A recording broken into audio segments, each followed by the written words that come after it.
السلام علیکم، میں آپ کا میزبان محمد نسیم، اور آج ہم بات کریں گے اسلام میں میاں بیوی کے جسمانی تعلقات کے بارے میں۔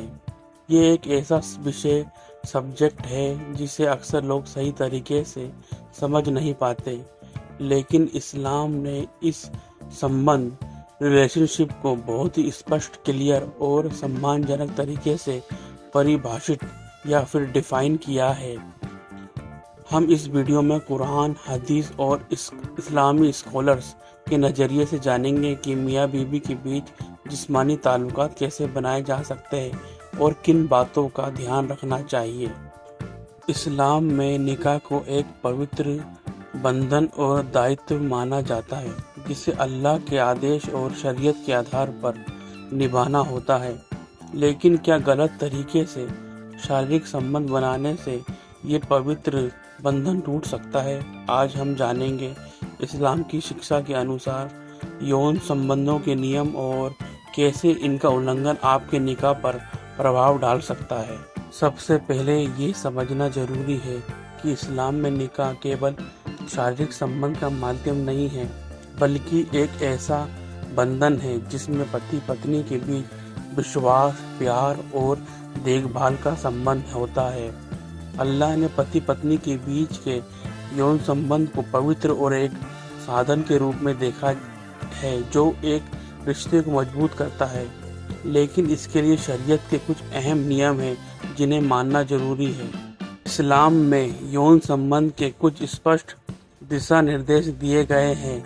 شریعت کے انوسار یون سمبند سہمتی پر آدھارت ہونا چاہیے اور ایسا کوئی طریقہ نہیں اپنانا جانا چاہیے جو دونوں پارٹنر کے سمان اور شاریرک سواستھ کے لیے ہانی کارک ہو۔ اس کے علاوہ اسلام میں اینل سیکس، گودا میتھون اور ماسک دھرم کے دوران سمبند بنانے کی سخت مناہی ہے۔ حدیثوں میں یہ اسپشٹ روپ سے بتایا گیا ہے کہ یہ کاریہ ناجائز اور حرام ہے۔ جو شخص اپنی بیوی کے ساتھ ماسک دھرم کے دوران یا گودا کے مادھیم سے سمبند بناتا ہے اس پر اللہ کی لعنت ہوتی ہے۔ حدیث ابن ماجہ، حدیث نمبر 639۔ اب سوال آتا ہے کہ کیا غلط طریقے سے یون سمبند بنانے سے نکاح ٹوٹ جاتا ہے؟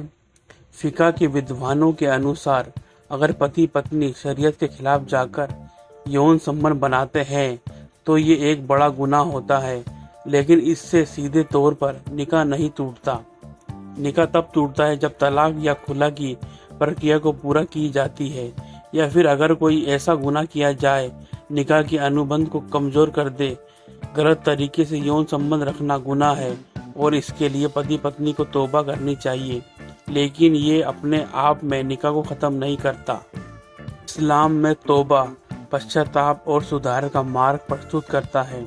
اگر پتی پتنی سے کوئی غلط کاریہ ہو جاتا ہے تو یہ انہیں اللہ سے توبہ کرنی چاہیے اور دوبارہ اس گناہ کو نہ کرنے کی قسم کھانی چاہیے۔ شریعت میں توبہ کا بہت امپورٹنس ہے اور اللہ معاف کرنے والا اور رحمت والا ہے۔ اسلام میں پتی پتنی کے ادھیکار اسپشٹ روپ سے نردھارت ہیں۔ دونوں کو ایک دوسرے کا سمان کرنا چاہیے اور یون سمبند کے دوران بھی یہ دھیان رکھنا چاہیے کہ یہ ایک کریا دونوں کی سہمتی اور سمان کے ساتھ ہو۔ شریعت کے انوسار اگر کسی پتی یا پتنی کو یون کریا میں آپتی ہے یا اسہمتی ہے تو اسے جبراً یا انیتک طریقے سے کرنے کے لیے مجبور نہیں کیا جانا چاہیے۔ آخر میں اسلام میں یون سمبندوں کے کچھ اہم نیم اور دشا نردیش ہیں جنہیں ماننا ضروری ہے۔ غلط طریقے سے یون سمبند رکھنا نہ کیول گناہ ہے بلکہ اس سے رشتے میں درار بھی آ سکتی ہے۔ حالانکہ اس سے نکاح سیدھے طور پر نہیں ٹوٹتا، لیکن یہ اللہ کے سامنے ایک گمبھیر اپرادھ ہے جس کے لیے توبہ اور سدھار ضروری ہے۔ اس لیے ہمیں شریعت کے انوسار جیون بتانا چاہیے اور اپنے رشتے میں اللہ کے آدیشوں کا پالن کرنا چاہیے۔